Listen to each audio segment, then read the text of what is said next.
Hello friends, நான் சதீஷ்.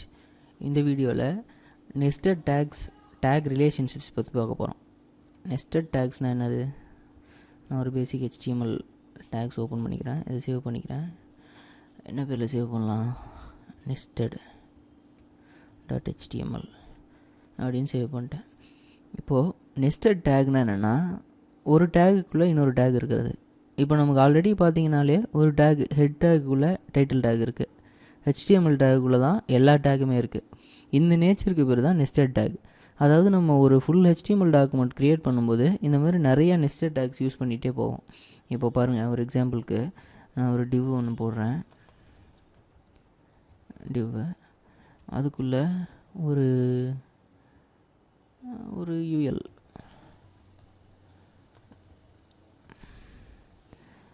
அதுக்குள்ளே ஒரு 3 எல்லை இருக்குதுன்னு வச்சுக்கோங்களேன். எல்லை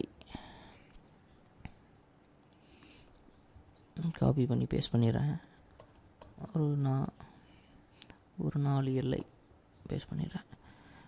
இது வந்து இட்லி, வடை, தோசை, சப்பாத்தி. ஓகேங்களா? சப்பாத்தி. இப்போ இது வந்து ஒரு டிவ்வு, அந்த டிவ்வுக்குள்ளே ஒரு UL, அதுக்குள்ளே 4 எல்லை. சரிங்களா? இதுக்கு பேர் தான் நெஸ்டட். அதாவது இதுக்குள்ளே இது இருக்குது, இதுக்குள்ளே இது இருக்குது. ஓகேங்களா? இதுதான் நெஸ்டட் டேக்ஸ்னுவாங்க. ஒரு டேக்குள்ளே இன்னொரு டேக் இருக்கிறது.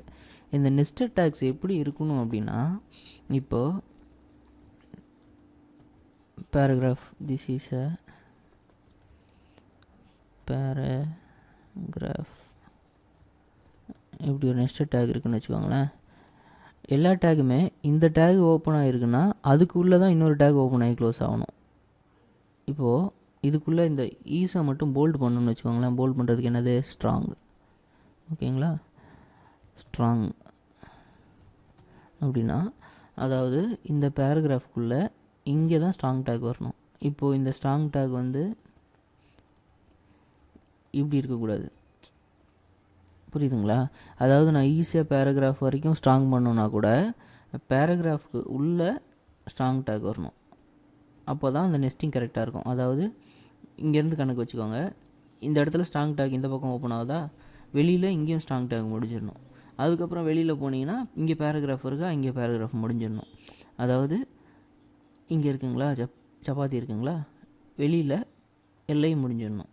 அதுக்கு வெளியில் UL இருக்கணும்.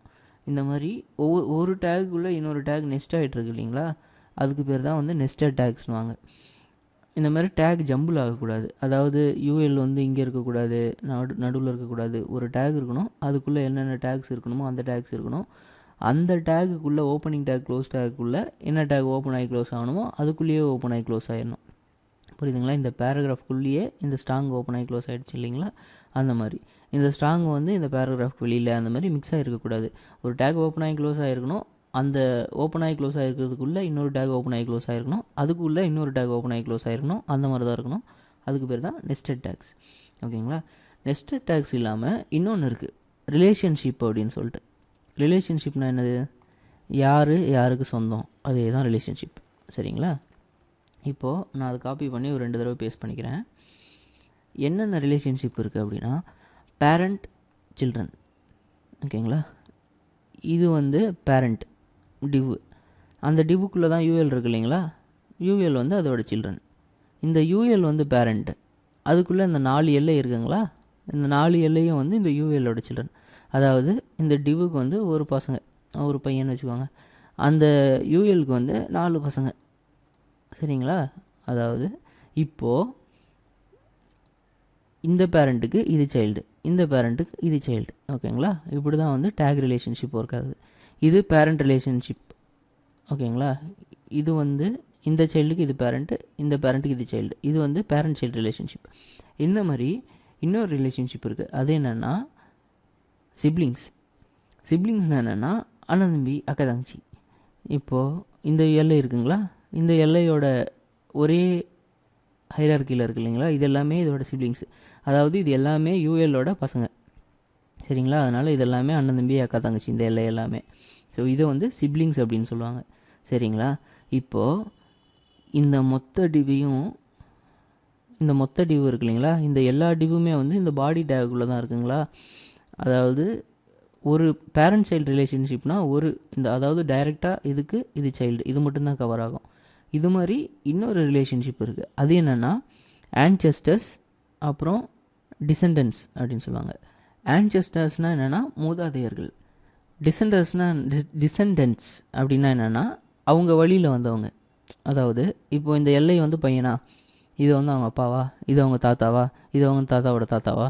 ஸோ அப்போது இந்த டேகு வந்து ஆன்செஸ்டர், அதாவது மூதாதையர்கள், அதாவது தாத்தாக்கெல்லாம் மேலேன்னு வச்சுக்கோங்களேன். அதே மாதிரி இந்த பாடிக்கு இந்த எல்ஐ இல்லை இந்த யூஎல் அவங்கெல்லாம் வந்து டிசெண்டன்ஸ், அதாவது அவங்க வழியில் வந்தவங்க அப்படின்னு சொல்லுவாங்கள்ல தமிழில், அந்த மாதிரி. சரிங்களா. இதுதான் nested tags and tag relationship. இந்த டேக் ரிலேஷன்ஷிப்லாம் பின்னாடி நீங்கள் ஜாவா ஸ்கிரிப்ட் யூஸ் பண்ணுறீங்க இல்லை சிஎஸ்எஸில் மேனிப்புலேட் பண்ணுறீங்க பேஜ்னும் போது ரொம்ப யூஸ்ஃபுல்லாக இருக்கும். ஓகேங்களா. மொத்தம் 3 ரிலேஷன்ஷிப் மட்டும் நல்லா ஞாபகம் வச்சுக்கோங்க. அப்பா பையன், அண்ணன் தங்கச்சி, siblings, parent child, ancestor, descendant. சரிங்களா. இந்த வீடியோ பிடிச்சிருந்தா ரேட் பண்ணுங்கள், கமெண்ட் பண்ணுங்கள், சப்ஸ்கிரைப் பண்ணுங்கள்.